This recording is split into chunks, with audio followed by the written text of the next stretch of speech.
The Supreme Court decided that voting and receiving ballots are two separate things under federal law.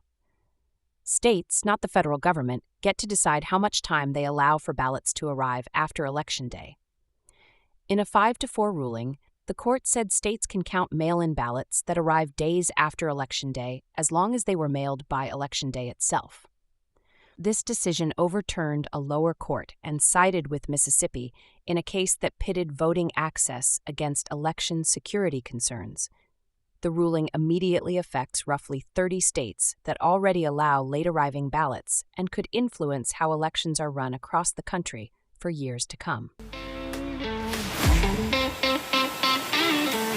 Nine Robes uses nonpartisan, everyday language to focus on the facts of what the Supreme Court is saying.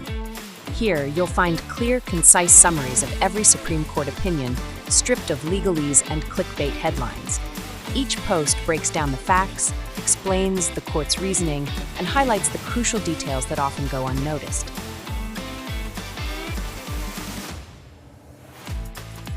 It's not just about what the court decided, it's about why those decisions matter. To give you a deeper understanding of the cases that define our nation's legal landscape. These summaries are generated by AI. Be careful and consult reputable sources when in doubt. The fight started in Mississippi, where a state law allows absentee ballots to be counted if they're postmarked by Election Day, but arrive within 5 business days after.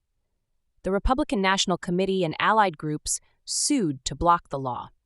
They argued that federal election law requires all ballots to be physically received by Election Day, not just mailed by then. Lower courts disagreed with each other. A federal district court sided with Mississippi. An appeals court reversed that decision. The Supreme Court then stepped in and sided with Mississippi, making this a major victory for states that want flexibility in counting mail-in votes. The real battle was about when an individual's voting choice is officially complete. The Republican National Committee argued that an election is not finished until election officials physically hold all the ballots in their hands. They pointed to Civil War-era voting practices, when soldiers could vote by mail, but their ballots still had to arrive by Election Day, even though mail was slow and unreliable.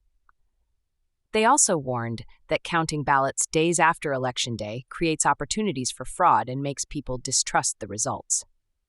Mississippi countered that an election is simply the act of voters making their choice.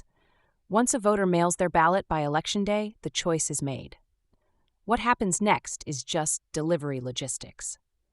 Mississippi noted that Congress passed a federal law called UO-CIEVA in 1986 that governs voting for military members and Americans living overseas.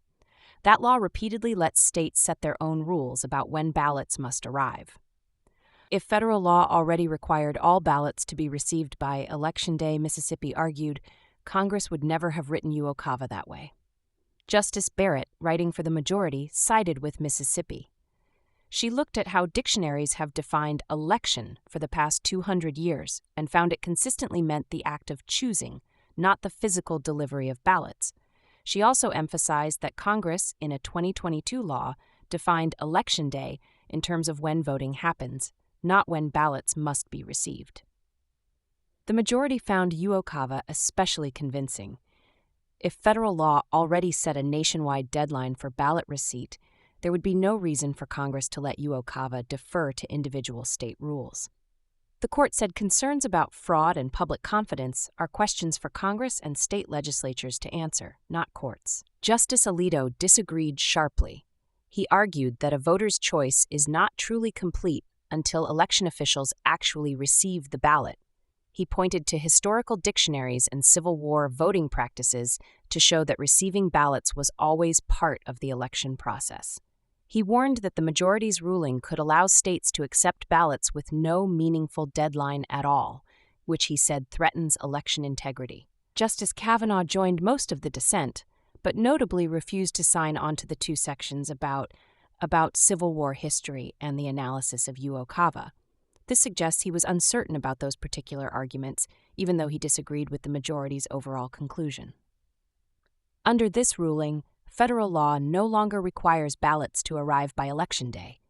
Instead, Each state can decide how many days after Election Day it will accept mailed ballots. About 30 states already do this. The decision protects those state laws and gives other states permission to adopt similar rules if they choose. The practical effect is significant. Mail-in voting just became more flexible across the country. If you mail your ballot by Election Day, it can now legally arrive later and still be counted in most states.